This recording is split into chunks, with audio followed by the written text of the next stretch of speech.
All right, welcome to the last meeting of Anti-Oedipus, Deleuze, and Guattari, Beyond the State. Today, hopefully, we'll be able to wrap some of this enigmatic book up. Don't forget that final projects are due in 2 weeks on the September 22nd, and so I'll write that in the sidebar.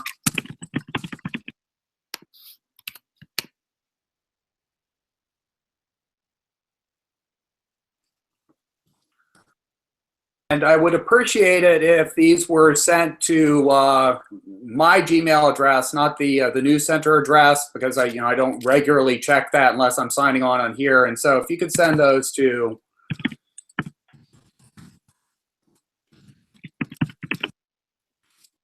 irbryant@gmail.com. I'd much appreciate that, and it's you're more than free to send those along early if you get those done earlier as well. And so, did anybody? So today we are discussing the fourth chapter and the final chapter of Anti-Oedipus. Did anybody want to start us out with that? There's a lot going on in this chapter. There's no way I think we can really cover all of it. Yeah, I tried to read as much of it as I could this week. I found that Ian Buchanan has helpful summaries of this, and I think it's helpful to look at it as where they finally discuss the negative task of what schizoanalysis is, and then what the two positive tasks are. And so for example, Buchanan says for the negative task that he quotes them on page, I believe it's 342 or 371, depending on what edition you have. Destroy the task of schizoanalysis goes by way of destruction, a whole scouring of the unconscious, and a complete cutterage. What must be destroyed? Oedipus, the ego, the superego, guilt, law, castration, all of these things must be rooted out at the source. What was the other page? Let me see. It was either 342 or 371. That's what he has here. And sometimes I had trouble. I thought he was using an older edition of. Citing the French edition between these two editions? Yeah, I'm not. Let's see. I'm not sure where that is.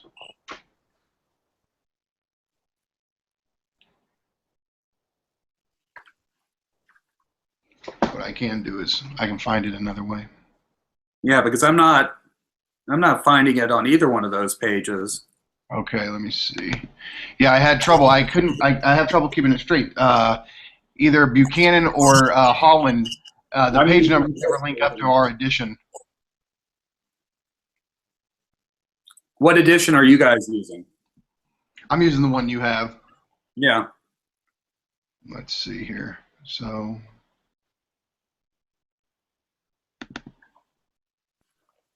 Sorry, I meant to get the page number and then just forgot, because I know that he quotes them off.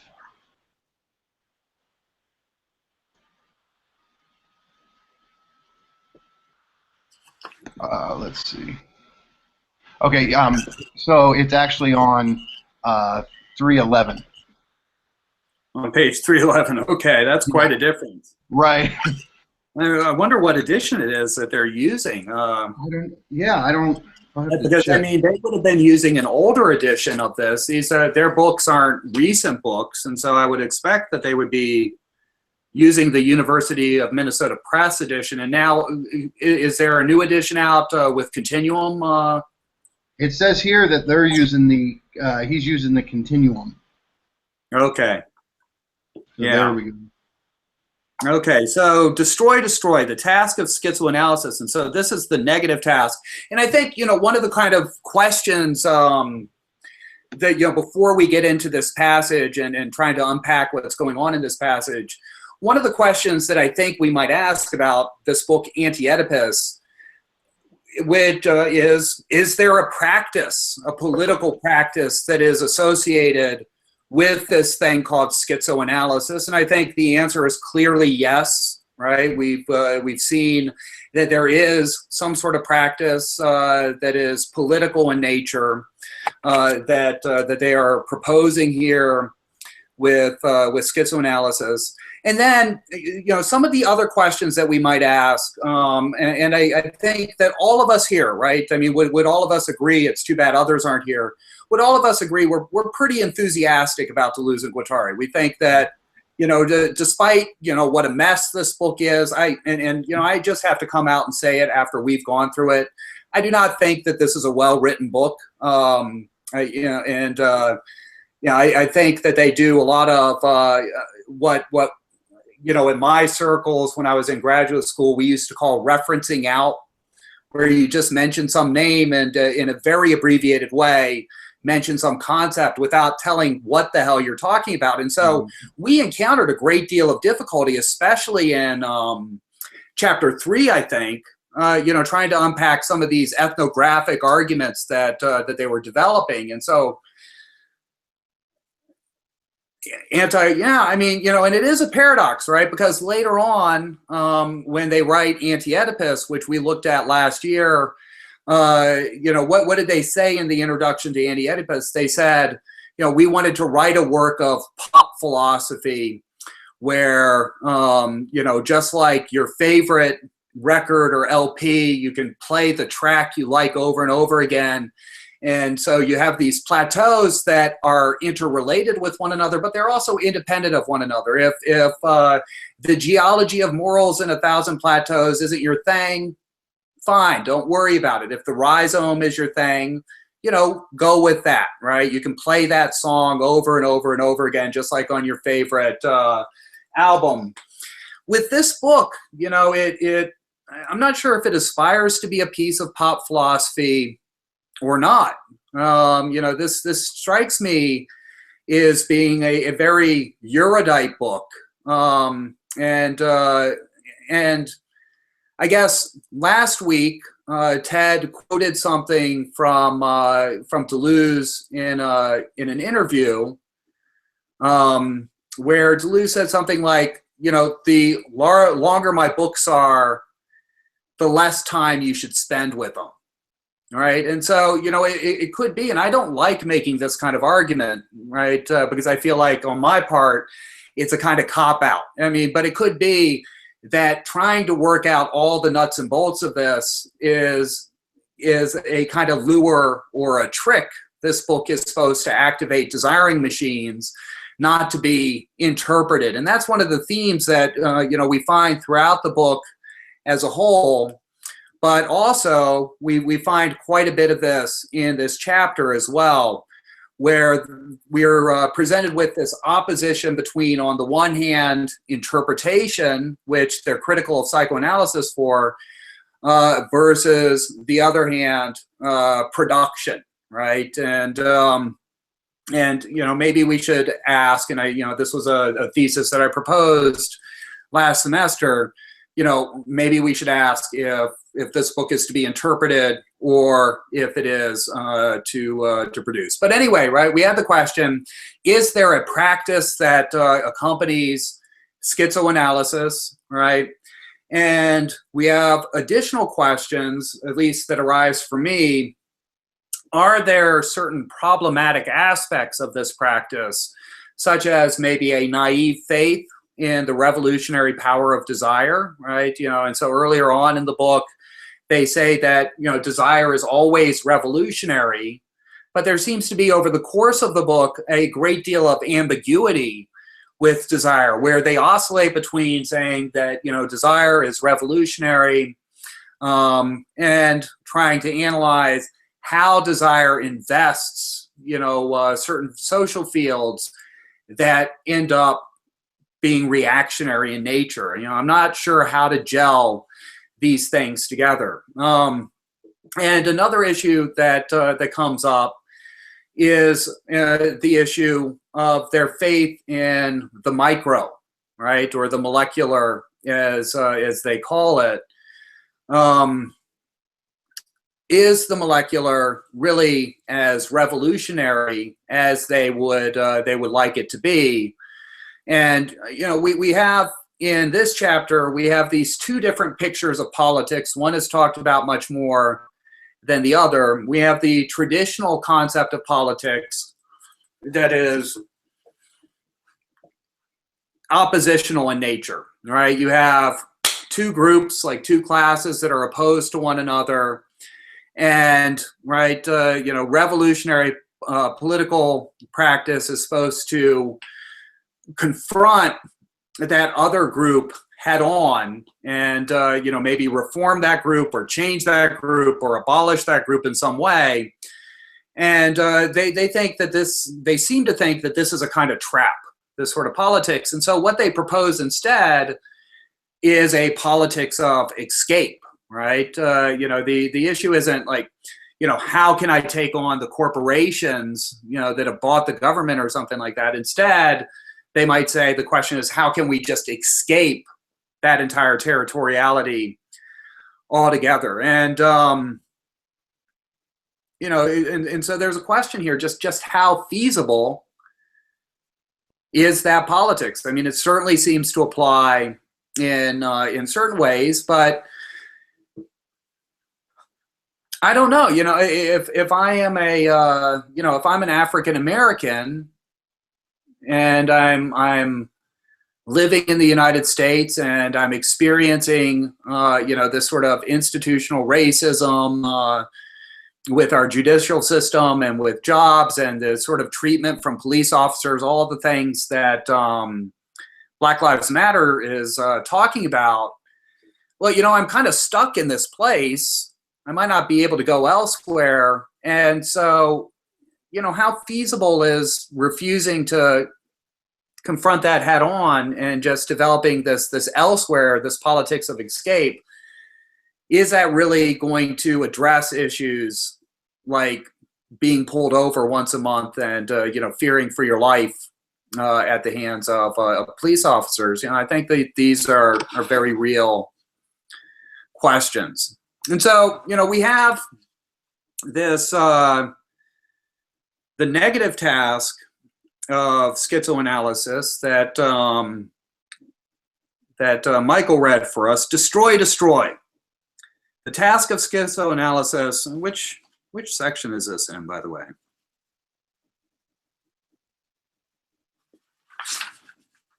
Psychoanalysis and capitalism. The task of schizoanalysis goes by way of destruction, a whole scouring of the unconscious, a complete curetage. Destroy Oedipus, the illusion of the ego, the puppet of the superego, guilt, law, and castration. All right, so we have this negative task. And I guess at this point, one of the questions that we should be asking ourselves is, why is it that the Oedipus occupies such a privileged place in this book? Why would that be? It's a curious thing, right? Why would that be such a privileged site of confrontation with capitalism and promoting revolutionary politics and all these sorts of things? What is it about the Oedipus? And so, is this just a we have a couple of options here. All right, we could say this is a sort of curious accident of the collaboration of Deleuze and Guattari. Guattari was a psychoanalyst, right? He worked with this stuff. He, worked with suffering people, schizophrenics, and people suffering from manic depression and everything. And we could give a very, probably superficial reading that when these two thinkers get together, right? This book has to address the sorts of things that would be of concern to him as a therapist or an analyst or whatever you might want to call it, right? And so he sees within the psychotherapeutic establishment he sees this very serious problem of Oedipus that is assumed as the ground of everything else. You know, it's in order to maybe have a more efficacious psychotherapeutic practice or something like that, that has to be destroyed, that has to be abolished. That doesn't strike me as a very interesting way of reading what's going on there. I hope that's not what's going on there.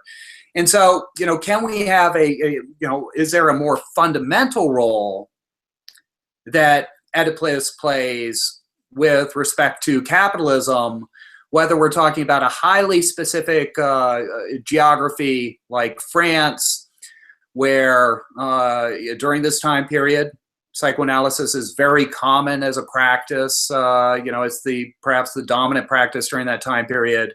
Or, you know, whether we're talking about the United States, where psychoanalysis may be less common, or Canada, or whatever. Is there something in this current socius, the socius of capitalism, where Oedipus is something that is fundamental, and what that might be? And so, I mean, you know, what thoughts do you guys have here? One of the things that I keep thinking about, and it might just be an apparent contradiction, but you know, we see last week that for them, capitalism doesn't have a standard stable code of meaning. That's what it's against. That's what it decodes local codes, it decodes the overcode, and so it's this process of decoding, recoding, where you're constantly, you know, setting up fashion trends. And I know they don't really go into that, but to try to think through what the coding, decoding would be.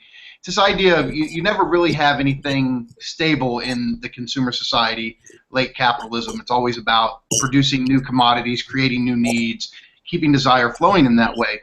And it's strange to me to think like that, because if they're saying that there really is no code in the capitalist society, on the one hand, then what do they make of Oedipus? Because that certainly seems to be a code in a certain way. It's a structure of meaning that's stable and relatively permanent in a capitalist society.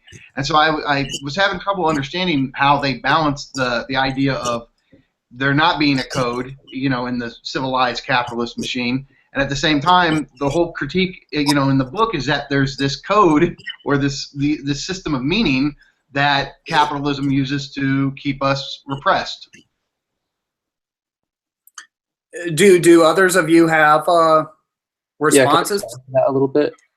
I think that sort of the consumer society read of how the falling back of production that capitalism leaves, the coding that it leaves, is the code. I think that's where I see it relating to Levi's question of, is escape possible? And that's sort of what I was trying to get at last week when I said that sentence where they say capital itself direct economic instance and falls back on production without interposing extra economic factors that would inscribe itself in the form of a code back on.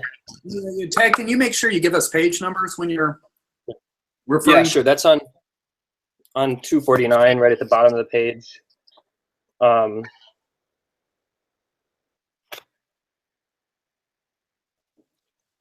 Capital itself figures as a directly economic instance and falls back on production. And to me, I don't understand exactly how on production inscribed, but I guess that relates to the question of, is escape possible? But it definitely is a different type of code, I think. It's not coding that we see in either despot or the savage social structure. But wouldn't Oedipus, in a sense, though, be a code similar to the meaning that we see, you know, that holds desire in place, you know, in the primitive machine and in the despotic machine, where Oedipus is a kind of system of meaning or a code that stays stable and relative, you know, universal, at least in the capitalist world, for them. And so on the one hand, they're saying there is no code, capitalism decodes all the codes. Then at the same time, they're saying there's this code or meaning system of Oedipus that totally locks desire in place, tells it how to desire. And so I'm seeing a kind of contradiction or inconsistency, and I'm not saying it's actually there, but I don't see how to fit the two together. Well, Yeah, I think one thing to keep in mind here is that when they talk about capitalism, perpetually decoding things, they're also careful to say that capitalism develops its own mechanisms of controlling this process. That capitalism doesn't completely want to unleash the forces of production. It wants to have some sort of control over them, and they make the claim that capitalism perpetually, what it deterritorializes, it reterritorializes, and it uses all of the various codes of history as a way of effectuating that reterritorialization. With respect to the passage that that Ted is pointing out here, on page 249, where capitalism falls back on production without interposing extra economic factors that would be inscribed in the form of a code. I think that it's valuable to approach capitalism as they're talking about it, not from the consumer side of the equation, but from the production side of the equation and how this functions, right? And so in what way does decoding take place on the production side of the equation? What's new on the production side of the equation? We get the money system, right? And money is the universal decoding of everything that exists. I think we talked about this a little bit last time. In what way is it a universal decoding of everything that exists? And on the one hand, it just reduces things to a numerical value, an abstract numerical value. And so you don't need to think about anything qualitative, the difference between an apple and an orange and a diamond. When you're talking about money, all of these things, right, can just be represented in terms of numbers. They've been abstracted from any sort of code. And this is, one of those places, especially when we're talking about the savage system, where, knowledge of the ethnography is important, because these are also systems that are based on gift economies, right, where the item that is given to somebody else, it has to be a coded item. You have to take into account the special properties of that item. In capitalism, now we have, right, the monetary value that allows us to treat indifferently labor and substances like bricks and wheat and all of these things as equivalent, right? All of these things now become not just exchangeable, right, but identical in a certain way or from a certain point of view. And so that's a decoding of everything that exists. And from one vantage point, this is an incredibly emancipatory thing. If we look at the last 2 centuries, I guess it would be, so the 19th century and the 20th century, what has been one of the marks of that century? It's been the bourgeois revolution. It's been the march of various suffrage movements, whether we're talking about women's suffrage, black suffrage, minority groups and everything like that. Most recently, when we're talking about, GLBT emancipation and equality, well, what is the case that you can make as to why these movements became possible? Because there was this universal decoding where all labor was rendered equivalent by an abstract numerical value. And Lacan makes this point nicely in Seminar 9 when he's talking about the difference between a sign and a signifier. And with he says that a sign is something that stands for something to someone, right? It's indexical it refers back to, right, a specific thing. He says a signifier represents the subject for another signifier.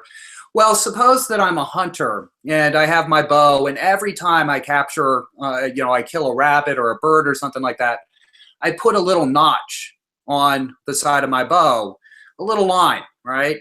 At a certain point, we don't need to even remember what these things were that we killed, that we successfully hunted. We can just talk about the relationships between the little lines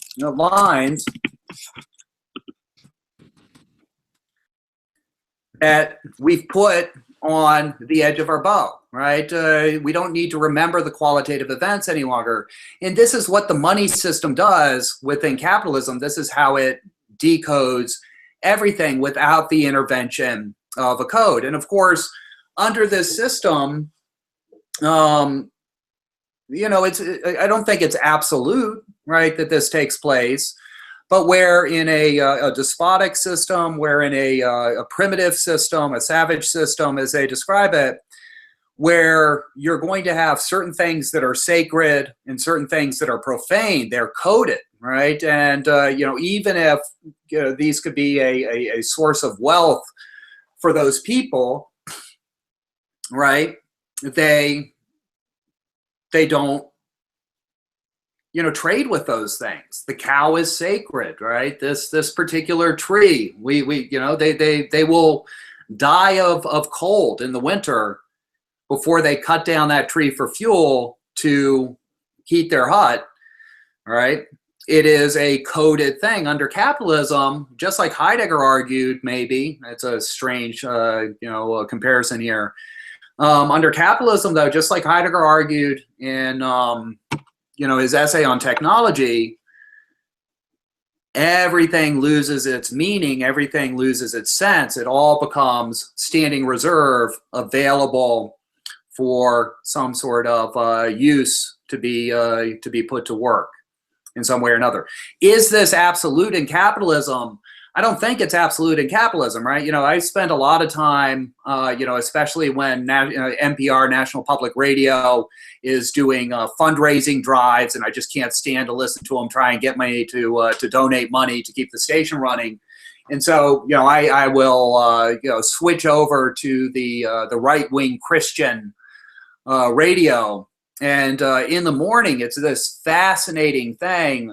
They have an investment show. Well, it's fascinating to listen to. I mean, it's just this whole other universe, the thought process on this. And, I listen to this investment show in the morning sometimes, and all of the people are calling in, and, the host is talking about how to make investments to maximize your 401k if you have one, to maximize money you save and everything. And they're always talking about it being biblically, right? Is this company or this corporation that I want to invest in, is it biblically sound, right? Is this a biblically sound investment? Well, clearly, right, when we talk about these types of Christians, and it might be, my sense is it's probably a marketing gimmick, right? How ingenious is that? You set up a business that calls itself an investment business that calls itself biblically sound, and then everybody invests in you because they want to be good with God. But this is an example of something that we, consumer faith, something that we find within capitalism where codes are still operative. They are, from the standpoint of the pure capitalist, the absolute capitalist, the kind of capitalist that, I'm forgetting his name. We talked about somebody who was would it be Hayek or something like that? With the whole rational theory and everything. They're bad investors, right? Because the good investor, doesn't sit there and ask questions about, do I agree with their politics or ideology, codes? They just say, hey, can I make money off of this record company that produces racist records? Or can I make the fact that when I'm in my personal life and everything, I'm a Christian, for the perfect capitalist should have no bearing on whether or not you invest in Skinamax's late night pornography production company, right? That's a separate sort of affair. And so, you know, there is, I think, the codes remain and they still circulate, and people make, you know, decisions around these codes and everything like that. And, you know, there is always this other dimension. I think we could move over to some of the things that you're talking about, Michael, with fashion. There is this other dimension of reterritorialization, which is reterritorialization on some sort of snippet of code, right, that stabilizes the system. And yeah, for me, there's a question here. Right now, we kind of have this opposition, depending on the circles that you're running in, of a politics of being versus a politics of becoming. And I always hate the being-becoming distinction, but you know, is becoming inherently emancipatory? I mean, they seem to think that the problem is that our ability to become is inhibited in some way or another, and if we just allowed becoming to take its course, everyone would be happy.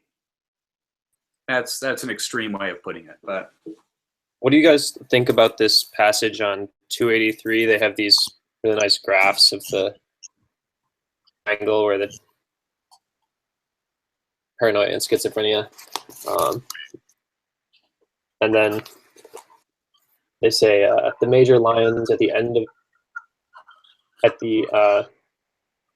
ends at the body without organs, and there either passes through the wall, opening onto the molecular elements, an actual fact, where it was from the start, the schizophrenic process, the pure schizophrenic process of deterritorialization, or it strikes the wall, rebounds off it, and falls back into the most miserably arranged territorialities of the modern world as simulacra of the preceding planes, getting caught up in the asylum aggregate of paranoia and schizophrenia as clinical entities, aggregates of society established by perversion in the familial aggregate of Oedipal neuroses.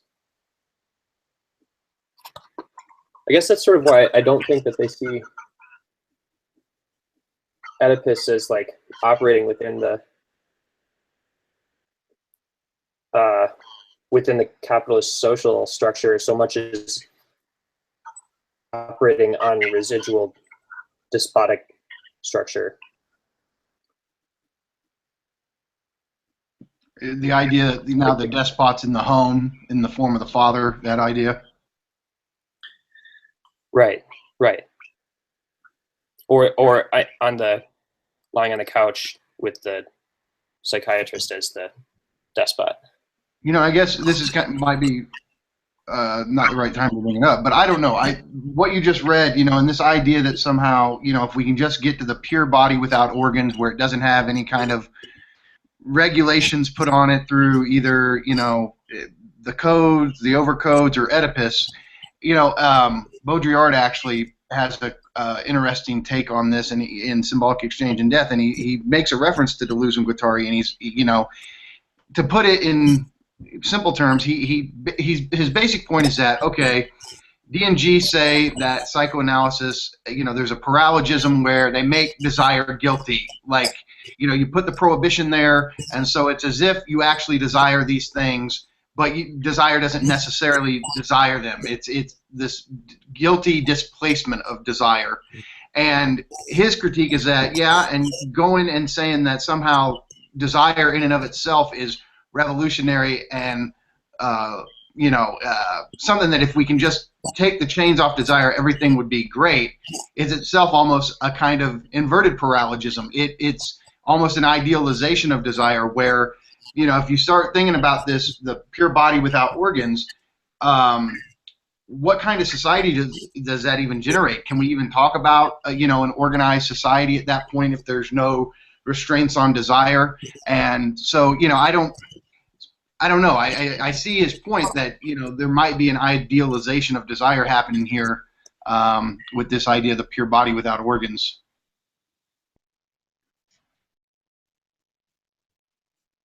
Yeah, I mean, that's And think pretty about much my I would say, critique. You know, it's and I mean, is that even good? You know, for the individual. You know, I've certainly seen in the clinic where, you know, people have followed what they at least thought was their desire, and you know, it's been absolutely debilitating for them for, you know, a certain period of time. You know, things did not turn out well, and maybe you know, that's I was talking to Ted about this the other week, and you know, I feel like I'm always like the moralist conscience in the Deleuze discussions, but I think there is, you know, at least an issue of ethics where they don't seem to ever question the idea of, can desire do bad things if it's let free? I mean, you know, this idea that, oh, desire only desires bad things because it's the prohibition has made it feel guilty or whatever. People have what we would call bad desires, and this idea of that you just take all the restrictions off desire, somehow society will work better and people will feel healthier. You know, I don't know. I think you can say that people, you know, the idea that, you know, if you don't look at the other person as a whole person, you know, if you really just interact with the other as a group of desiring machines, you can do really horrible, monstrous things to them because, you know, there's really no ethical principles between one desiring machine and another, apart and apart. It's only when you get to the whole that you start to think about, you know, will this harm this person or hurt this person? And, you know, if you only treat them as parts, you could say that's a really monstrous kind of way to interact with people, is just, you know, to look at them as potential flows or charges.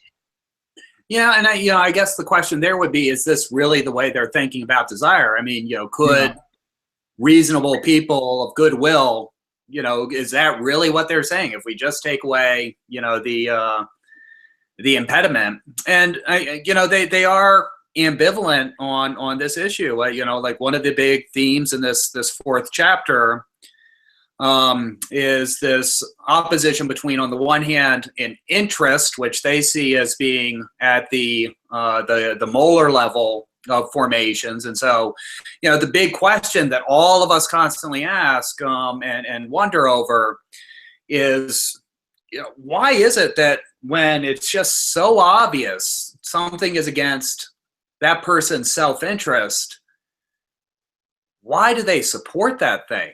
I mean, you know, this is the question you ask in American politics all the time, right? You know, why is it that all of these working class white people that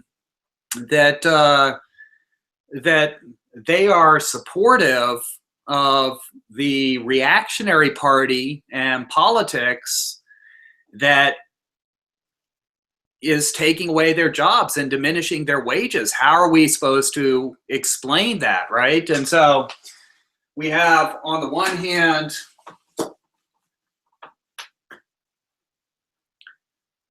the molar level. Is it with an A or is it with an E? I believe it's right. And that is the level of interest, right? And so what are my objective interests?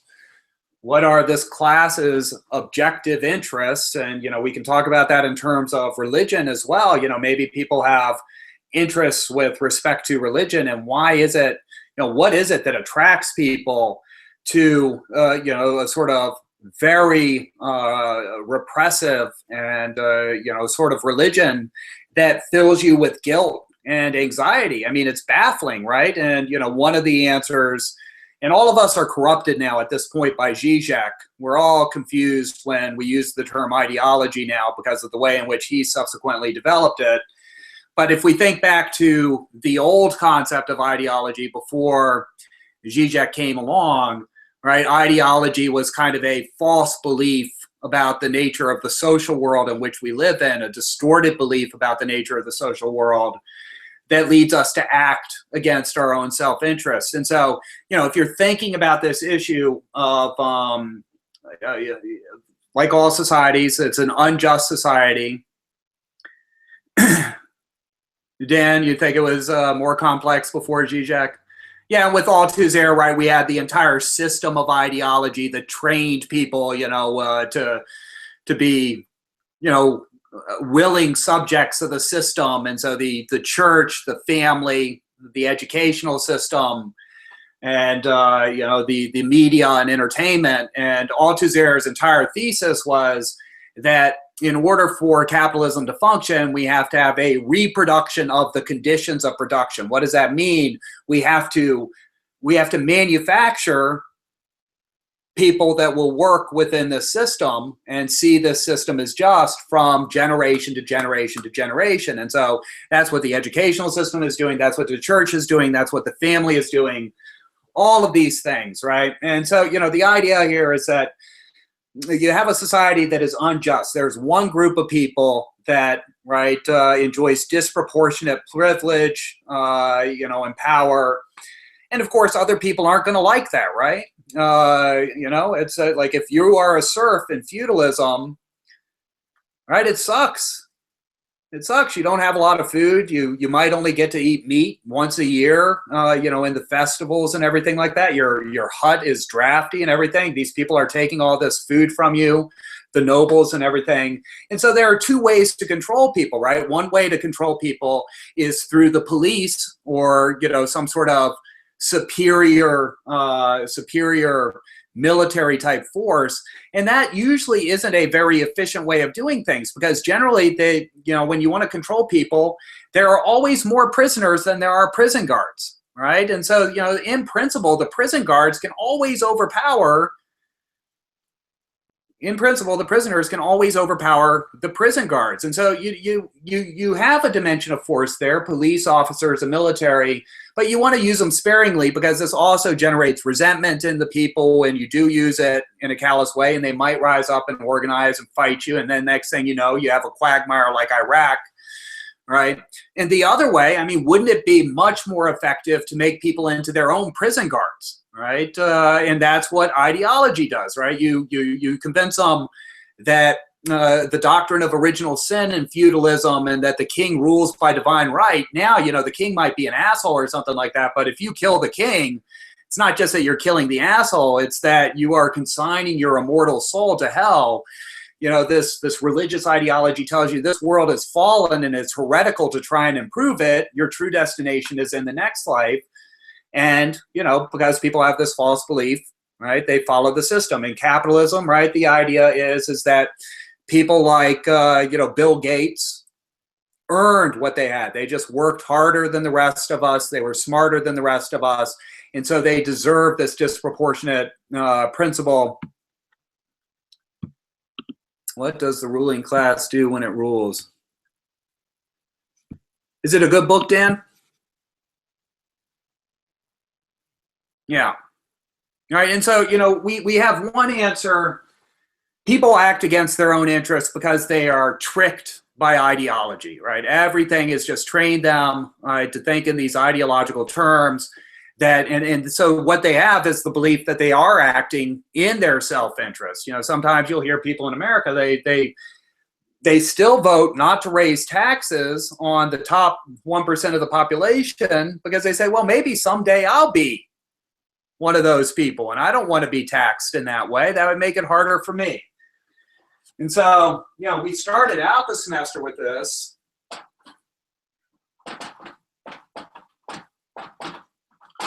This question of ideology. Is it ideology that leads people to act against their own self-interest?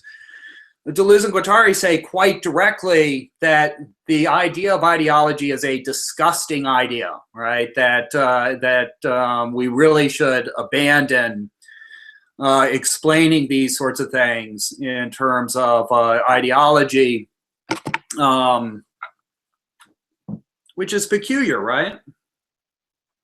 Does it go back to the idea that the reason we should abolish it is it makes us look for the roots of oppression in the wrong place, whereas the reason capitalism seems to work so well is that or at least in the golden age of capitalism post-war, all the desiring machines were basically being fed in a all the desiring machines could choose from all the different commodities, and you know, they could get attached to all the different restaurants and all the, you know, the different experiences, you know, the post-war capitalist society had, and so it's the desiring machines that are locked into this social formation. Not, you know, that's what keeps us locked in, not some ideas in our head. Yeah, I mean, I think that's a lot of it, right? You know, we find similar things in Foucault, right? Foucault says, no, it's not ideology. It's all these techniques of power that condition us in certain ways, that form our bodies and our dispositions in certain ways. We have what you're talking about, right? This society of enjoyment. That's what keeps us locked into the system. We have all the little gadgets and baubles to amuse ourselves with, which, I mean, it's not necessarily a bad life, right? Right, but you know, I mean, their answer, they say no, right? You know, it's not ideology. It's not that people had false beliefs. It's desire, right? And so this goes back to your criticism, right, where they aren't categorical in saying that, you know, desire, unconscious desire, is always a positive thing, right? And so there's this passage on 293, one of my favorite passages in the book. The truth is that sexuality is everywhere. And so one of the themes throughout is this criticism of Freud's idea of sublimation and desexualization of desire, right? That we, you know, we sublimate, and then our desire becomes desexualized. I say, no, it's, you know, people are fucking all the time. Right? The way a bureaucrat fondles his records, a judge administers justice, a businessman causes money to circulate, the way the bourgeois fucks the proletariat, and so on. And there is no need to resort to metaphors any more than for libido to go by way of metamorphosis. Hitler got fascists sexually aroused. Flags, nations, armies, banks get a lot of people aroused. A revolutionary machine is nothing if it does not acquire at least as much force as the coercive machines have for producing breaks and mobilizing flows. And so, right, you know, their answer, it's not ideology, it's that people are getting off on these sorts of things. And I think that there's something that, you know, rings really true here when I think about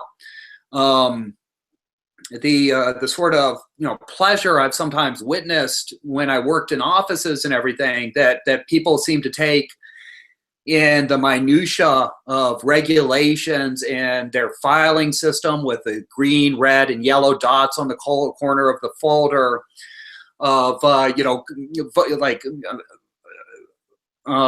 vocabulary or jargon that is currently being used at the administrative levels of academia, where you talk about rubrics and value added and stuff like that. There's a, you know, there's a sort of enjoyment of all these things, right? That locks you into the system. I mean, it's not even necessarily that you believe in the bureaucracy, right? That person at the DMV that is making you wait and say, sorry, you know, you missed this one small thing on your form, go to the back of the line. They're getting off on it, right? And you know, I think that there's something true about this with regard to what they say about Hitler.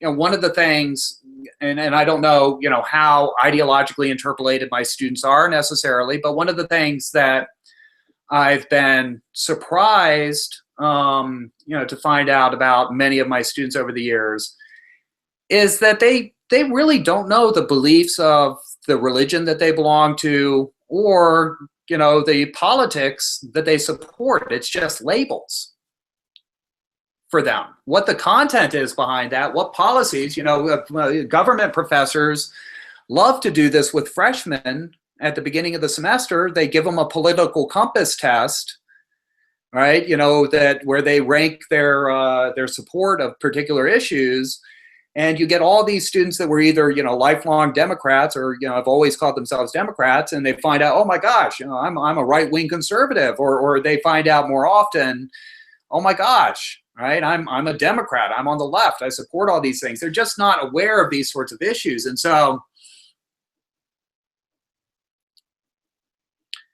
right? And so, you know, their idea seems to be that, you know, we're attached to these things through desire. And so we have these two levels, right? We have the molar level, where the interests are, and we can talk about the interests, and they make a fascinating and I think a very, very important claim. They say, look, like at this molar level, when you're talking about class, you can have a revolutionary politics, but then at this other level, the molecular,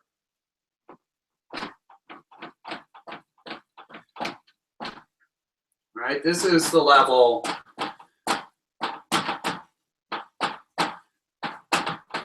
of investment of the unconscious desiring machines and so on. And they say at this molecular level, right, things can be revolutionary at the molar level, and at the molecular level, they can be reactionary, right? You are invested in certain forms and in relations, right, that are reactionary in nature. And, I think that this is one of their most important insights. I think it's something that in part came out of their experience of May of '68 with the student and worker uprisings, where, the Communist Party, right, did not throw in its support behind this uprising because they weren't the ones in charge, right? And their thesis was, no, things aren't ready for revolution yet. Things aren't ready for revolution yet. We're not going to support these uprisings. And a lot of people felt, from what I understand, a profound betrayal over all of this. Well, what might be the analysis they're subtly proposing here, that those who belong to the French, the French Communist Party had, at the level of unconscious molecular investments, right, they had fetishized this form of power. Right. Could we also say that on some level they might actually have, the desiring machines they had enjoyed the bourgeois society, and so they like this idea of revolution, on the level of the mind and ideas, but it's this idea that I talk to people all the time, and they're like, yeah, I know that as a working class citizen I'm underpaid or whatever, but they always almost do that fetishist disavowal. But I love going to the movies and eating out at Red Lobster and all this. I mean, would a communist society still have all this stuff that I like? So it's separation you're talking about, and maybe even in the case of the Communist Party, they were even tapped into, on the level of the desiring machines, they liked the society they were in. Yeah, no, I mean, absolutely. It's like, at the level of, and they say this level is the level of the pre-conscious, right? This level is the level of the unconscious.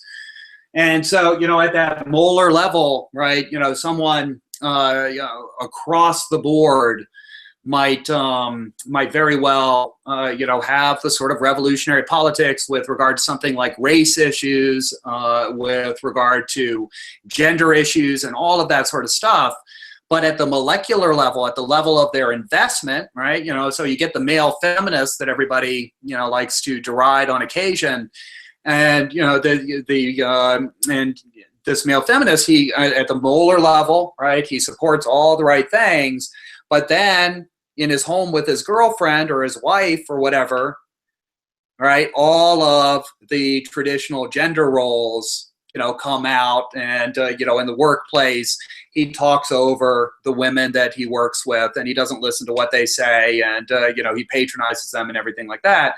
At the level of molecular investment, right, the attachments are still there. And so, when we look at the diagram that Ted drew our attention to of these two orders, right, paranoia means the level of the ego, the level of identities, right, the level of codes, whereas, right, schizophrenia means, these molecular part objects. And so what we have to explain, and I don't think we will get there this evening, what we have to explain is how we get from these paralogisms, which are these ways of distorting the processes, the three syntheses of the unconscious, to paranoid investments within that system, right? How is it that that this takes place? And of particular importance here, is going to be things like the third parallelism, the segregative use of conjunction, right? That it has to be an either or racialized identity. What are the processes that are taking place that allow that? Right? Application, the reduction of the rich and varied content to something very simple, and so on and so forth. How do we get from the one to the other? And that's something that I don't think is quite clear in what they've, to me, in what they've argued here. Hey, Levi, just kind of as a side note, I've been curious to ask you, with your background in Lacanian psychoanalysis and and as well as Deleuze and Guattari, the idea that for Lacan there's the four objets, and D&G seem to kind of multiply it. The hands can have a drive and the feet can have a drive in all of this. What's your take on it after studying all of this for so long? I mean, do you think that the D&G are right, where all the body parts can kind of have drives, or do you think Lacan's right, where if you go into analysis, it's still primarily the four? I don't know. Okay. I mean, I mean, they're so ambivalent about Lacan throughout this book. Yeah. A lot of times, and I guess, from what I've read, Lacan forbade his students from reading this book. But when you read it, he's very, very positive. They're very, very positive about Lacan. They see him as being anti-Oedipal, right? And of reaching a point beyond interpretation, with these desiring machines, that was beyond the Oedipus. And so it's difficult to know exactly what's going on here. I do know that within the Lacanian circles that I'm acquainted with, there's something called post-interpretive analysis, which strikes me in some respects as similar to certain things that they're talking about, right? And so psychoanalysis had encountered this problem where it could go on indefinitely. 30 years later, you're still in analysis looking for that ultimate meaning that will give the key to your symptom. And with post-interpretive analysis, part of it is to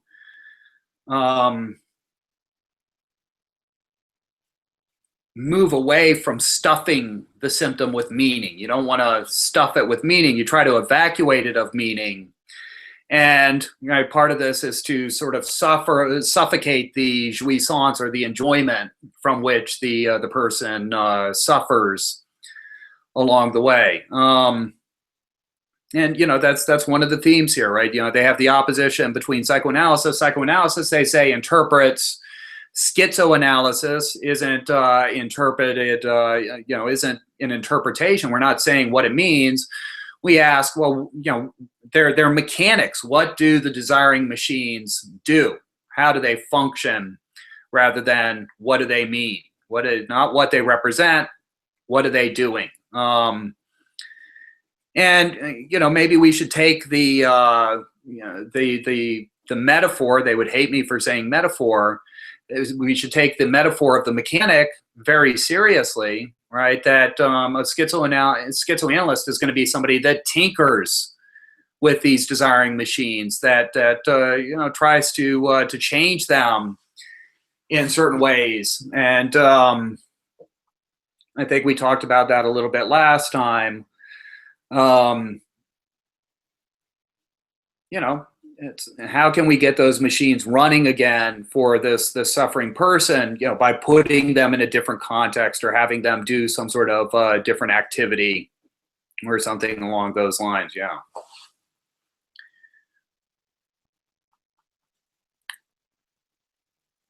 And so, one of the things that we've seen before we take a break here is that in order for capitalism to come into being, and they talk about it in very dramatic terms earlier in the book, they describe the Oedipus as colonialism by other means, right? They talk about it as a sort of ethnographic violence, right? And so where in the savage system, it's the family is not a private thing, it's the entire tribe, the set of social relations, so it's a very social thing, and you aren't a private individual, you are a part of this sort of collective assemblage that's written directly on your body. And then it's a little bit harder in the case of the despotic system to see how all of this works.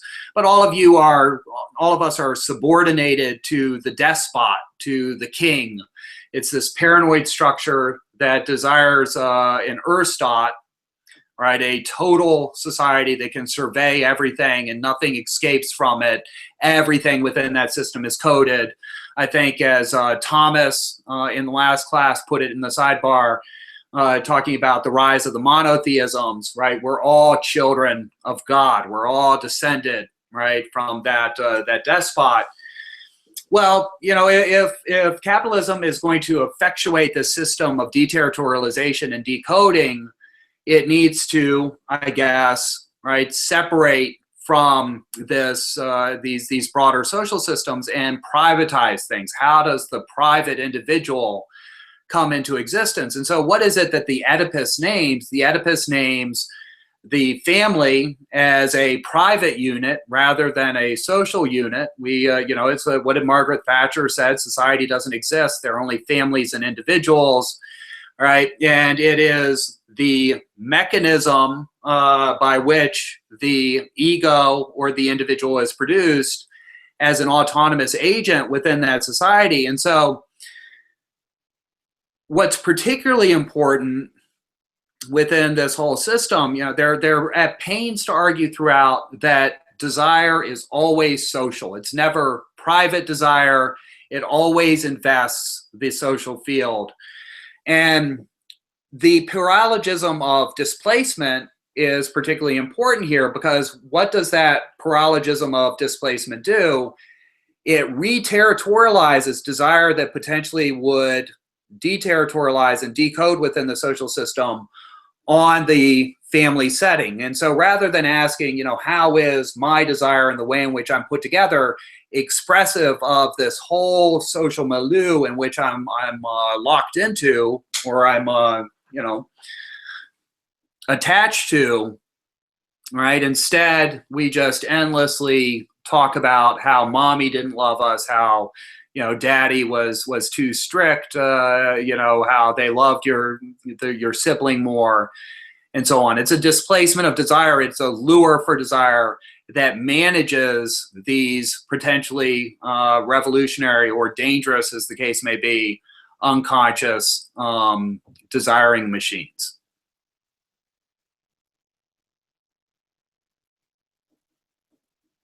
Right, and so the family is a particularly privileged site because the family is that mechanism by which the social system reproduces itself. They agree with that much, right? That it's through the family that the particular form of the social system reproduces itself. But if it turns out that the form that desire takes, the way we talk about desire, is is a displacement of desire, it's a kind of an illusion, as paralogism suggests, right? Then there's something else quite different going on there. Can we say, in a sense, that Oedipus, one of its relations to capitalism and why capitalism would want to utilize it is it really serves as a kind of misdirection, that my personal problems are all rooted in my Oedipus complex, and that doesn't have anything to do with the social world. The social world takes care of me. This is absolutely right. I mean, when they use the word displacement, they mean misdirection. You might also use the word lure, right? And so, it's just like, for those of you who have read Kafka's Trial, there's that chapter, The Parable of the Law, which they do criticize. Okay, so maybe my point here won't work very well. All right, but this guy comes to the door of the law, and he wants to know the secret of the law. What's the secret of the law? Tell me the secret of the law. And he keeps talking to the guard of the door, trying to get this secret. And he spends his entire life there, at the door of the law, trying to get the secret. And finally, as he's dying, at long last, will you just tell me the secret of the law? What is it that makes the law the law? And, the guy's response is that it's the door, right? The belief that there's something behind the door. It's a misdirection, right? You think there's something behind it. That's what attaches you to you, right? That's exactly what's going on here with the misdirection of the family, right? You think that all of your problems are private problems, they're family problems. You're constantly obsessing, over these traumas of your childhood with respect to your parents, and they don't deny at all that these traumas took place, right? Yeah, daddy beat me. Sure. Mom was cold and indifferent. But what their point is that the family is a kind of a conductor, right? It's immediately social. It is, the point of application through which the broader social world, class relations, ethnicities, history, religion, are funneled down through the child. And, so they make, wonderful observations such as, the rat man, or was it the rat man? Maybe it was the wolf man. No, I think it was the rat man. The rat man had a taste for poor women. Right? It wasn't, some sort of representation of his mother. There were class investments here, right? With this rich guy that had invested, his desire in these poor women. The child is very aware that dad has a boss or something like that, and the boss is an asshole. Right? All of these things are being filtered into that network. It's never just a private family drama. It is, a broader drama that is, unfolding in this setting. And so, their beef with psychoanalysis and its traditional form is that the psychoanalysts, the way they proceed, because they already have this sort of interpretive model, they already have the answer in their minds to where things are always going to lead. And so their problem with the psychoanalytic model is that the psychoanalysts are reapplying this privatization of these social issues with the way that they interpret, right? And so, here the patient is talking about this issue that might pertain to class or gender relations or all these sorts of things. And, what does the psychoanalyst do? He says, well, that kind of resembles, right, the way your mother was. And what happened to you on this occasion? They're constantly re-territorializing the deterritorialized desire, privatizing it in a way that halts or impedes the revolutionary dimension of desire as it's trying to form its paths of escape.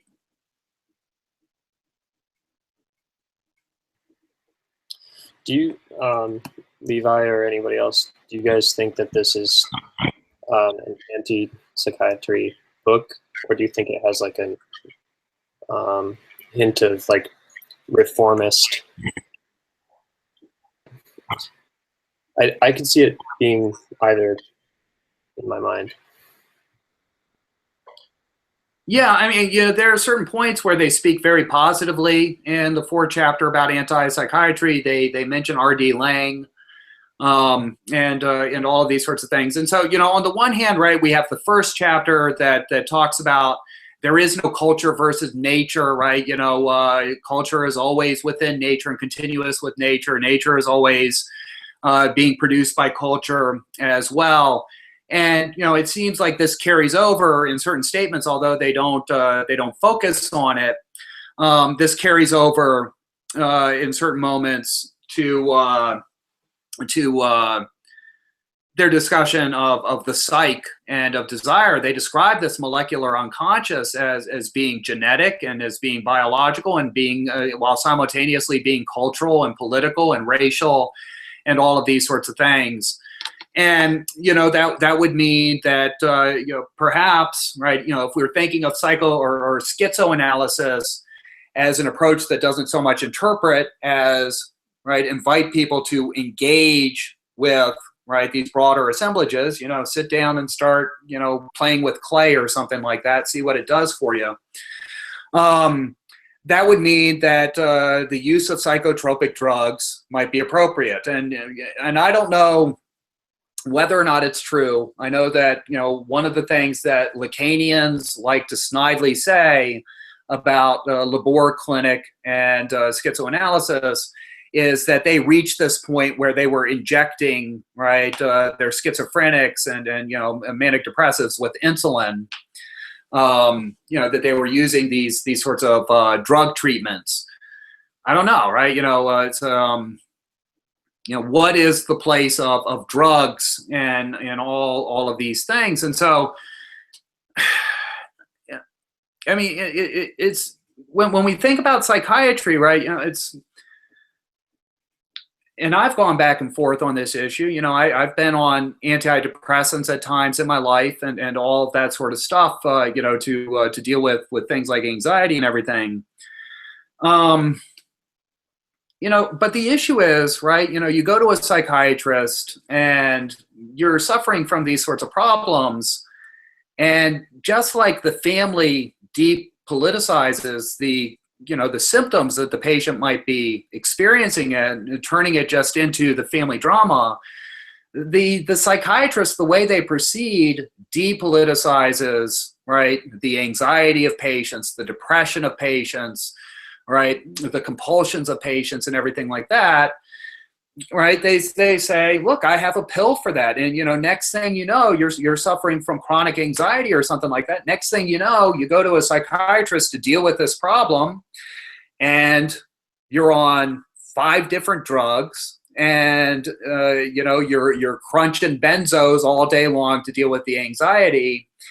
And, 15, 20 years of your life go by in this chemical straitjacket, right, where you're just stuck in this sort of haze.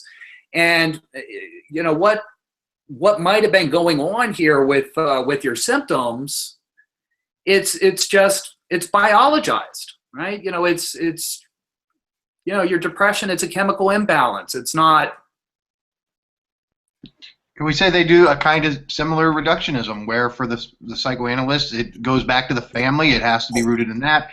So the psychiatrist is going to say, oh, there's something wrong with the chemistry of your body or whatever, so you need the pill. There you go. And, both fail to realize the social dimension, what's actually bringing about these symptoms is social and complex, and there's no one reductionistic method that's going to really help people. They kind of, it's the famous treating the symptom and not the illness. And yeah, I mean, that's really what it comes down to. And it's like theories, what is the origin of the symptom? And so, like a patient might go into the psychiatrist's office and, they might be suffering from, what Freud used to call conversion symptoms, where the symptom appears in the body as some sort of pain or paralysis or something like that, stomach aches, whatever, or what they're now calling somatoform symptoms and everything like that. And what does the psychiatrist say? The psychiatrist just says, oh, you have OCD, right? So this tends to be associated in some cases with OCD. All right, some of them still recognize the classic hysteria type symptoms. That's what you're suffering from. It's just like a sort of misfiring program in your brain. We'll give you this drug, and that'll deal with it. And it does deal with it, right? In some cases, it does help those people. But that, that conversion symptom that the person is suffering from, it seems to have significance to it, right? It's a synthesis that's taking place, navigating some sort of set of issues, whether it's a potential line of flight, so this politics of escape, right? Or is it a, I mean, maybe we might think in Deleuze and Guattari's context that the symptom is a kind of supplement, right, that renders the molar system and its conflicts that they're suffering from tolerable, right? It's just this little bit of excess that allows them to continue to navigate the situation. I don't know, right? And so, but I mean, we have a lot of this, right? So we have psychoanalysis where it just tries to reduce the social and political conflicts to the family drama. We have the psychiatrist that tries to reduce it to brain chemistry, give the person with anxiety some Xanax, they'll be fine. And then, we also have, right, cognitive behavioral therapy that recognizes that there is cognition here involved in the compulsions and the anxieties and everything that people suffer from. But their big idea is that the patient has an irrational idea, right? That they are making a mistaken connection in their brain. And so the whole point is to, through sort of rational persuasion, convince the patient, right, that flying is really quite safe, or that no, your house isn't going to burn down. You don't need to check the stove 500 times before leaving your house in order to deal with these sorts of issues. Again, that's a depoliticization, right? With respect to these things. And I have concerns with this. When we talk about neo-rationalism in, contemporary theory movements, is neo-rationalism, is that going to lead to something like the CBT, the cognitive behavioral approach that depoliticizes things, that the problem the patient suffers from is they have an irrational idea and they need to practice recognizing that irrational idea? When we talk about the rise of interest in neurology, is that going to lead down the route of chemical straitjackets as treatments for people's problems? Again, depoliticizing these sorts of things, right? Remember that passage that we talked about last week where they talk about a schizoanalysis resembling what the shaman does in the primitive tribe, where it doesn't just treat the individual that is freaking out and doing these things, it works on the entire tribe. Their idea seems to be that we need to bring desire to the fore, its social dimension that pervades the entire field, and address these things at that level. Guattari was fond of saying it's not the individual that's sick, it's the entire institution that's sick, that the entire institution where the mental patients are housed needs to be, right, analyzed and changed as part of what's producing the sickness in the patient.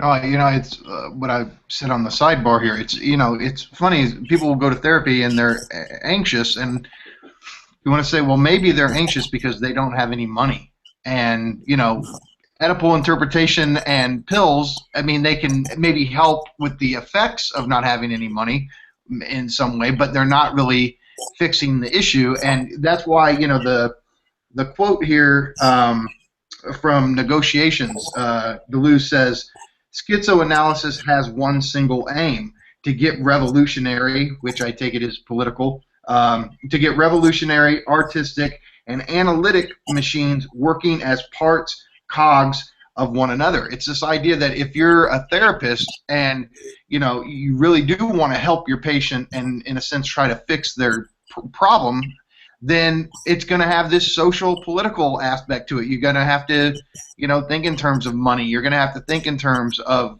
that type of thing, and it's not just a matter of analyzing mom and dad or giving them a pill. What if what they really need is money? Yeah, I mean, it might be money, but I mean, part of what they're talking about here as well is involve yourself in the world, right? And so when you're on the couch, you're sitting there endlessly talking about these past experiences and everything.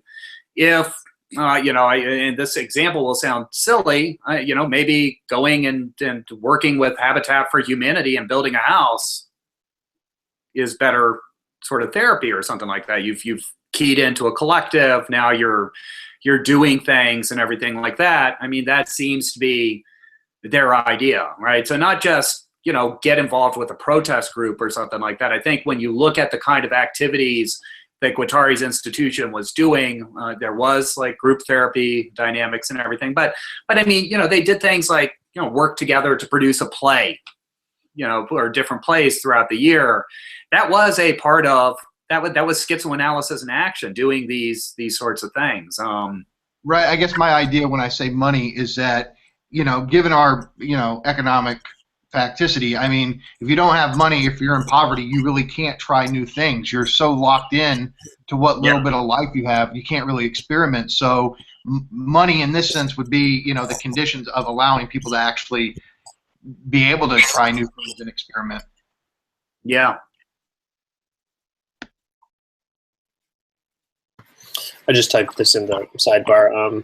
I was wondering what people thought about if DNG adequately answered the question of how the social structure came in the first place, which is at a molar level, to the individual molecular level.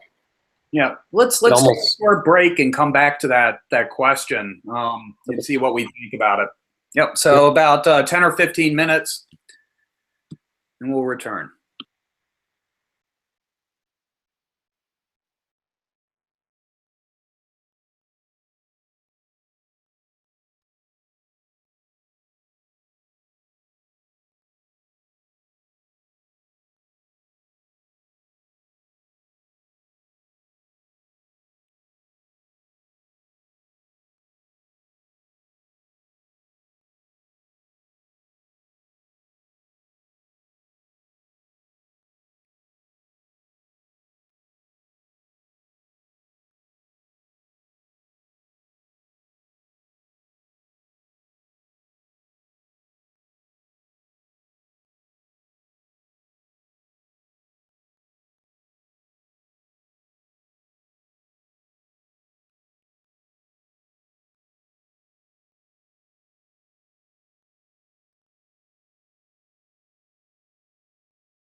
All right, so let's begin filtering back in.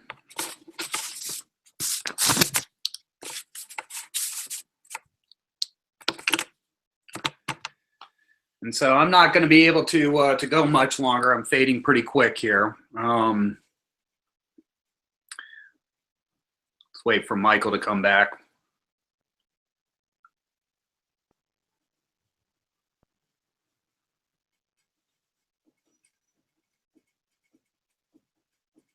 I guess we lost Daniel, huh?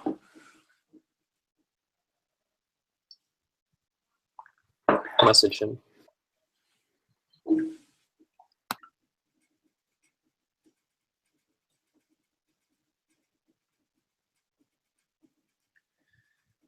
All right, so before we took our break, Ted asked the question, do people feel that D&G adequately answered the question of how the social structure, which is molar, came to be destructive to the individual at the molecular level? And I don't know. I mean, what do we think here?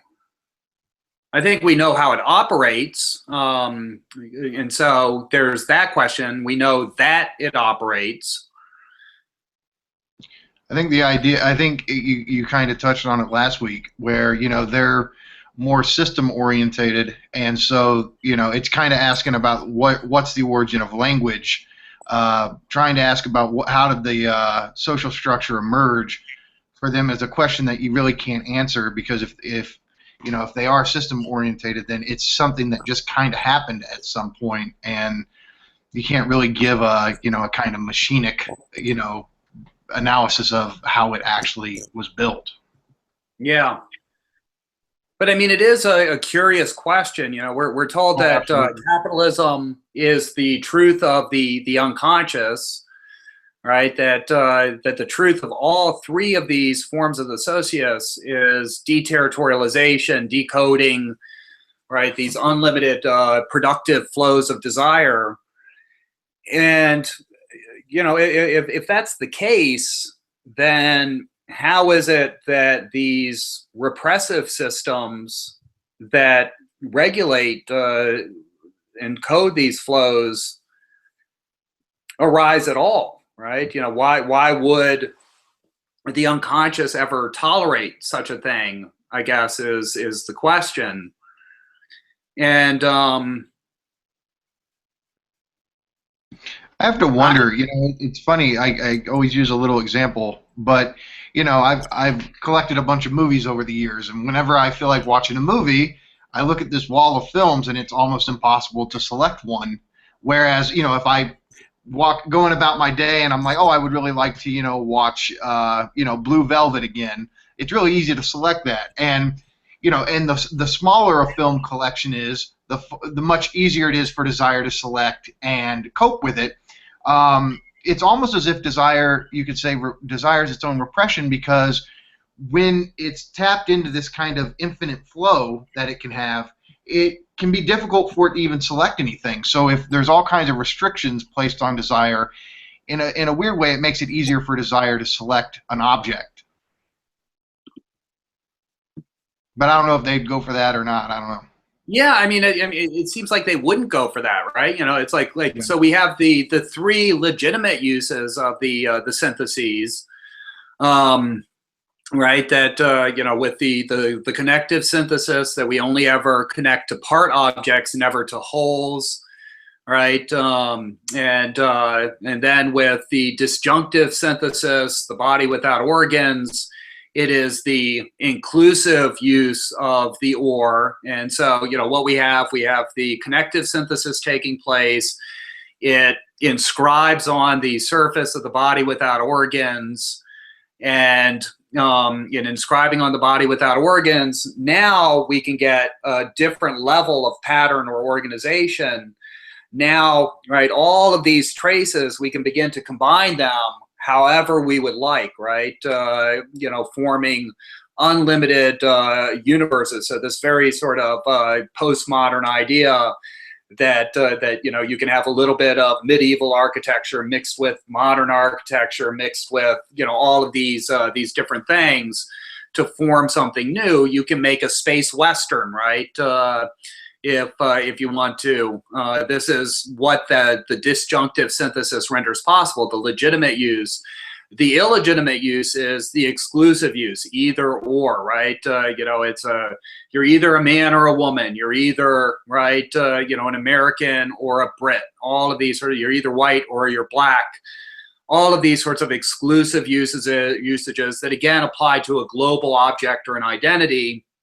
And then, we have the third, the conjunctive synthesis, where the subject arises as a sort of after effect of this charge of enjoyment, right, that is produced as these machines circulate. And the question that I keep coming back to, for myself as I think about all this is, how do these illegitimate uses emerge at all, right? What is it, right? And I mean, there's one place in the book, and I can't unfortunately remember which page it's on, where they give a hint in this direction. They say that it's something to do with the body without organs. And they talked about this a little bit at the beginning, that the body without organs, it's repulsive, right? It finds all of these things that populate its surface intolerable, right? Like it's being invaded by them, it's being polluted by them in some way or another. And so it tries to repel or repress these things, to push them away. And that's very unclear to me what exactly is going on there in this. They don't give us much to go on with that. I mean, you want to say they connect it to the death drive, so in some sense, part of desire is our own destruction or breakdown. So perhaps that has to do with it, but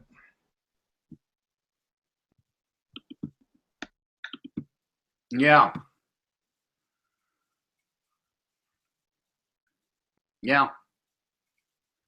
Ted? But no, I totally, that's a great question. And I'm sorry, go ahead. I was just going to say, I was sort of struck by this paragraph that's right before that paragraph that you read about the truth is that sexuality is everywhere. It's on 292. Yeah. And it says, cynicism has said, or claimed to have said, everything there is to say about love. It is a matter of copulation or of social and organic machines on a large scale. Love is in the organs. At bottom, love is a matter of economic determinations, money. But what is properly cynical is to claim a scandal where there is none to be found, or to pass for bold while lacking boldness. Better the delirium of common sense than its platitude. And then they go on to say, in a word, it's at the bottom, in a word, the social as well as biological surroundings are the object of unconscious investments that are necessarily desiring or libidinal, in contrast with the preconscious investments of need or of interest. The libido as sexual energy, investment of masses of large aggregates, and of social and organic fields. I don't know, it's almost like the conflict that the body without organs brings up is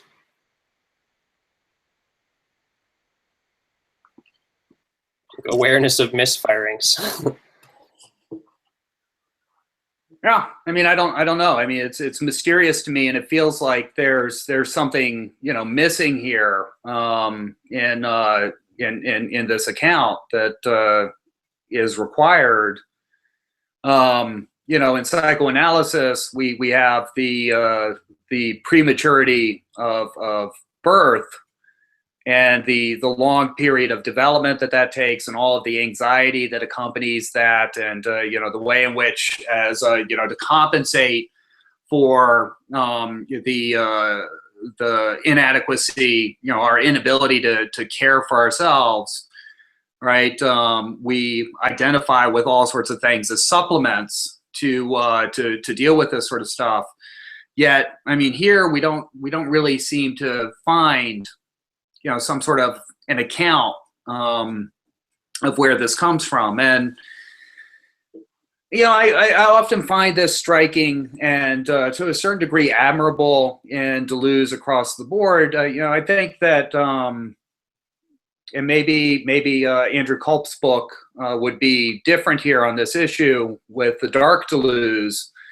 But one thing that I think is striking as you read Deleuze's work from beginning to end, it's almost as if there is this stalwart, resolution to not think the dark side of things, right? The sad passions, if you were talking in terms of Spinoza's ethics, that haunt our beings, right? He's always on the side of the affirmative. He tells us this directly in the Nietzsche book, that only the affirmative things return. The negative things are, almost like illusions for him. He says this again in Difference and Repetition, only the affirmative returns. And, this comes through in his philosophy as well. And so when you're trying to look for an account of, well, why is it, right, that people torture themselves in all these ways and buy into these kinds of systems that are so repressive? It's hard to find an account, because all of those nuts and bolts that you would require, things like hunger or overwhelming anxiety or guilt or any of those things, they're not really given a place to play in the system, I think. And I haven't read Andrew's book, The Dark Deleuze, and so I'm not sure, what exactly he's arguing there. But, yeah, I definitely ended up revisiting that chapter. I think, what was it, chapter 9 in Nature and Philosophy, that problem of pain. Yeah, I mean, yeah, he does address it a little bit there, but it's just these things are few and far between in his work, and we really need that sort of an account to get to the paralogisms. What is it that makes them attractive, right? And why is thought perpetually lured towards them? What is it that leads us to invest in these terrible things? And we just really don't have much of a story here, I think, to go on, and that could be my own failing.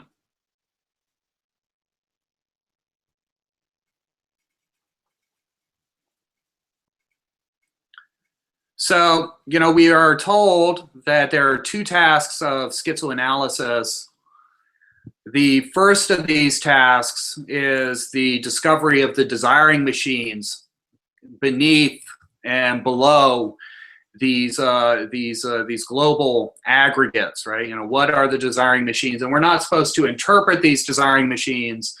We're supposed to ask, well, what do they do? How do they function, right? How is the person getting off on, perhaps doing this sort of thing? And so there's a sort of cartography of desiring machines. They describe the schizoanalyst as a mechanic, right? The second task is a little bit less clear in that chapter, but it seems to be to recognize the social nature of these desiring machines, that they immediately invest the entire social field, that they aren't restricted to the individual or the family drama.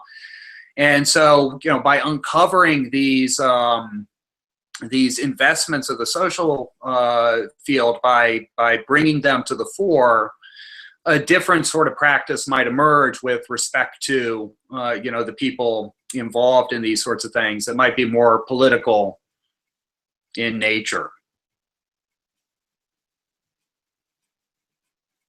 And that's really all the more I have to say at this point. So if you guys want to follow up with remarks or questions.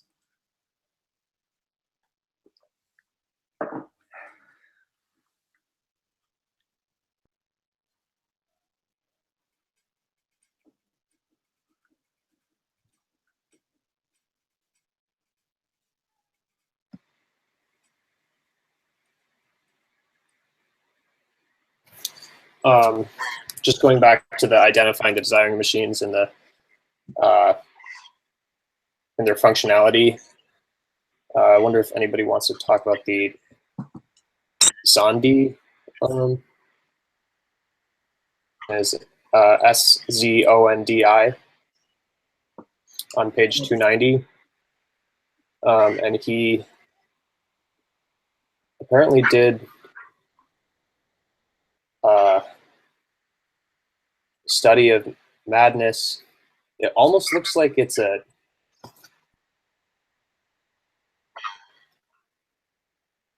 like a physiognomy of madness study, where he's taking photographs of hermaphrodites and assassins, etc., instead of reducing it as usual to the image of daddy/mommy. It's on page 290. And then they start off and they're excited that he's not using the Oedipal framework to understand these. And then they say he gets it wrong. What is more, he calls for going beyond contents toward the realm of functions, which they would like. But he makes this advance, follows this direction only by going from aggregates or classes towards categories, which is a systematically closed list. Categories are still only expressive forms of existence that a subject is meant to choose and combine freely. For this reason, Zondi misses the internal or molecular elements of desire, machinic choices, arrangements, and combinations. He also misses the real question of schizoanalysis: what drives your own desiring machines? Does anybody know anything about this person? I don't know anything about him at all, right? But I mean, I think we can see the outlines of the problem here.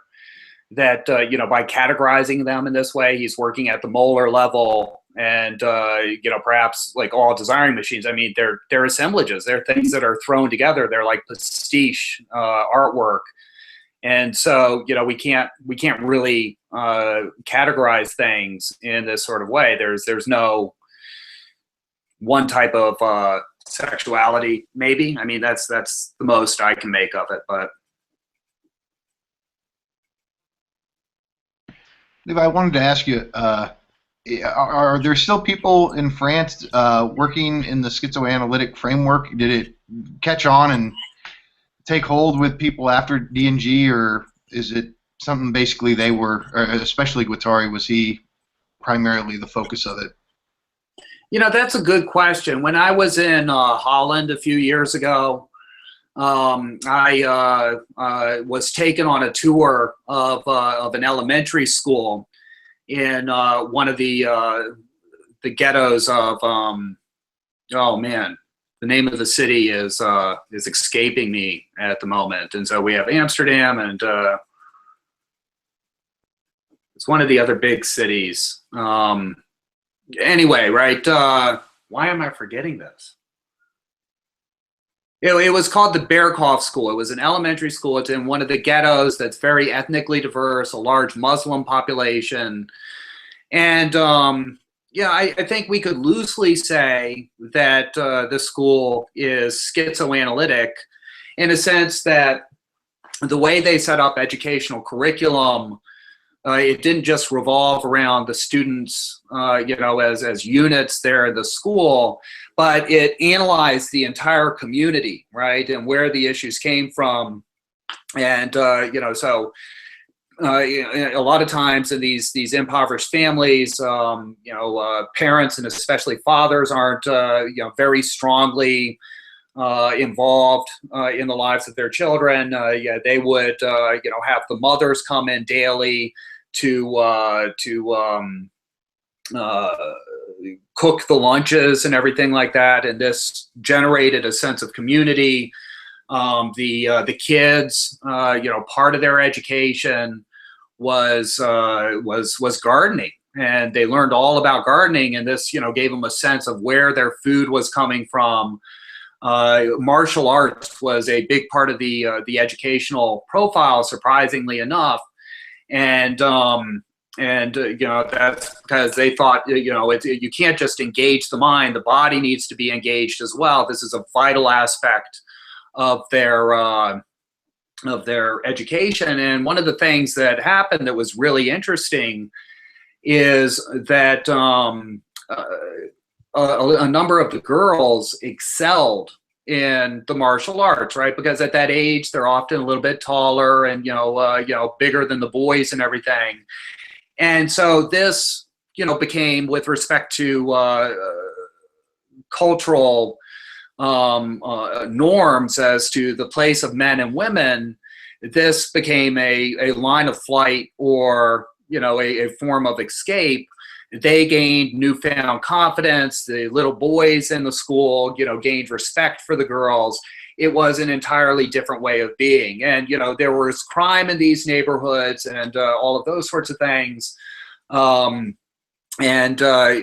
was all sorts of projects that they involved the families in, you know, building little parks and sculptures around the city.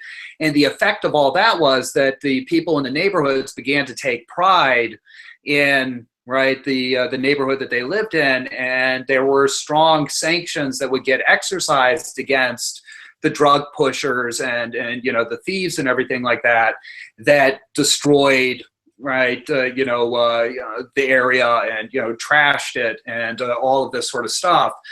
And so, you know, what else was there? I mean, it was quite extraordinary. Another issue was, which, you know, as an American who has a lot of respect for multilingual cultures and everything, but there was a huge emphasis on integration and getting the immigrants to speak Dutch, right, so they wouldn't ghettoize and isolate themselves. And so, you know, the school, it wasn't just, you know, let's go there and learn reading, writing, and math. It was analyzing the entire neighborhood, the social and political conditions with regard to immigrants and, you know, the Dutch and all those sorts of things, gender relations between young boys and girls, things pertaining to, you know, sort of religious stereotypes or religious mores in Islam in particular.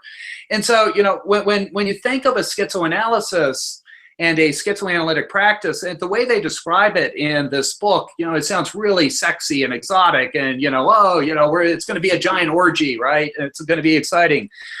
But when you look at it in practice, you know what I saw at the Berghoff School and what I sense they describe with Labor and stuff like that, it's in some ways much more mundane, right? You know, it's you know, maybe some of those examples seem trivial, right? You know, martial arts. Oh, okay, so, you know, that's revolutionary.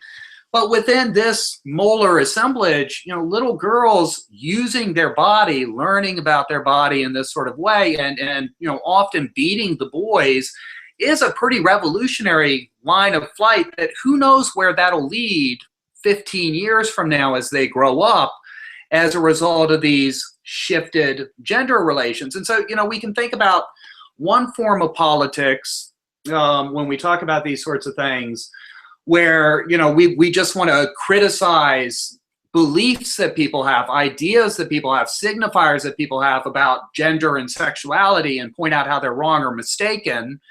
And that's an important thing to do, right? You know, don't get me wrong when I say, you know, I criticize that, but we can have another that tries to, you know, set these relations in becoming by changing the sort of activity that people are engaging in, that allows for, right, a new production of subjectivity.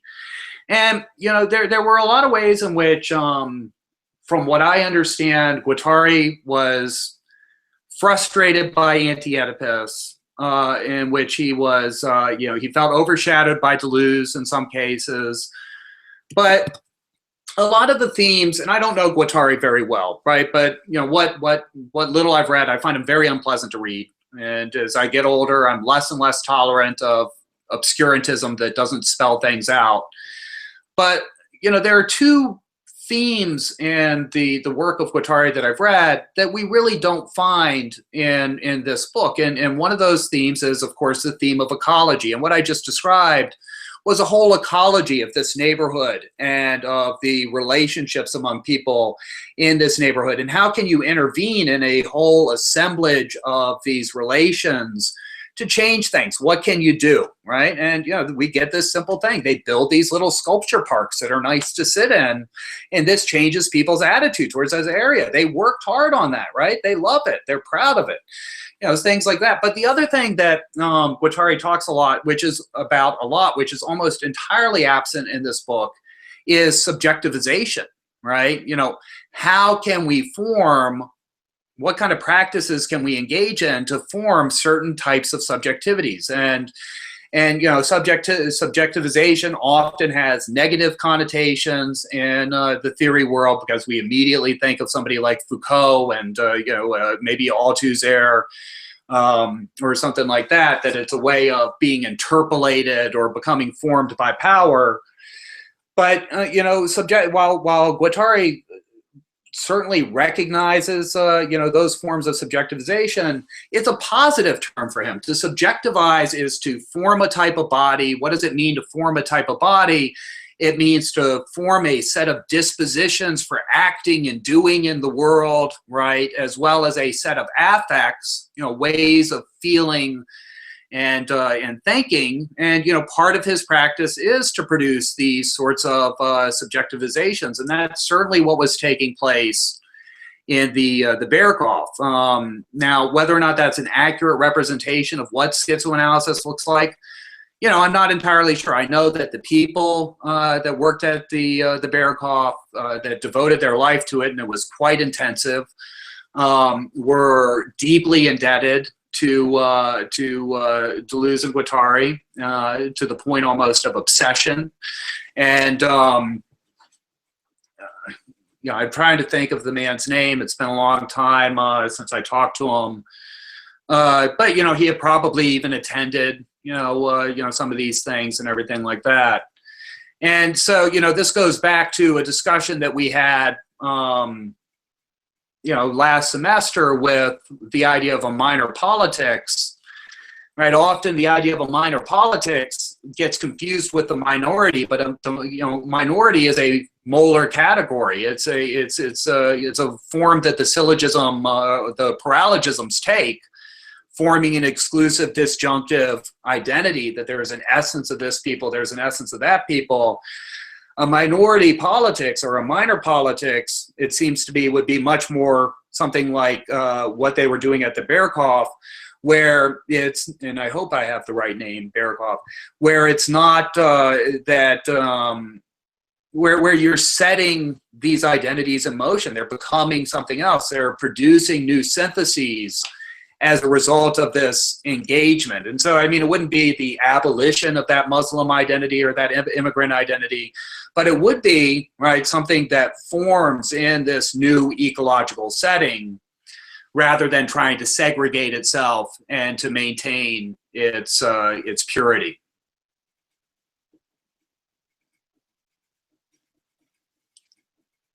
That's a very helpful example. To see it, even regardless of what D&G would say about it, they're applying schizoanalytic principles and seeing how those could affect things. That's exactly kind of what I wanted from the book, is more concrete. With background in phenomenology, you want like the concrete example of how these things actually unfold, and that really kind of helps. Yeah, I always want the concrete examples too, and I think that one of our sins as theorists all too often is we treat concepts as if they're what are real, and we never deal with a concrete case where there might be friction. Is my concept adequate to what this is describing? I want to see it in practice, and yeah, I think that's a really important thing. All right, so that's about as much as I can take or do today. It has been a great semester, discussing this. I personally still don't feel as if I completely understand Anti-Oedipus, but I feel as if I made a little bit of headway. It's been great discussions with all of you, and a real privilege to work with you. I very much look forward to seeing the projects of those of you who do projects, and just thank you very much for this terrific experience. Thank you, Levi. Did I stop the broadcast? What's that? Did I stop the broadcast? Yep, this is the end of the class.